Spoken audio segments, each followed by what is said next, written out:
புகழ்வாராய் உன் பாதம் சரணமம்மா.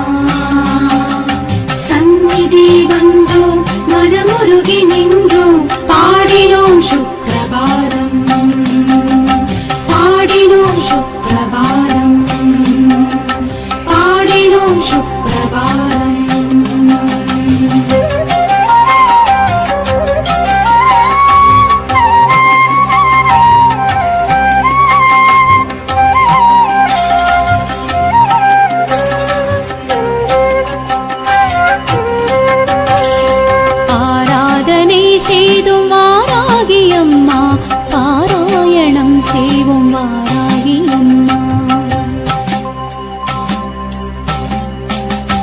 ஆராதனை செய்தும் வாராகி அம்மா பாராயணம் செய்வோம் வாராகி அம்மா.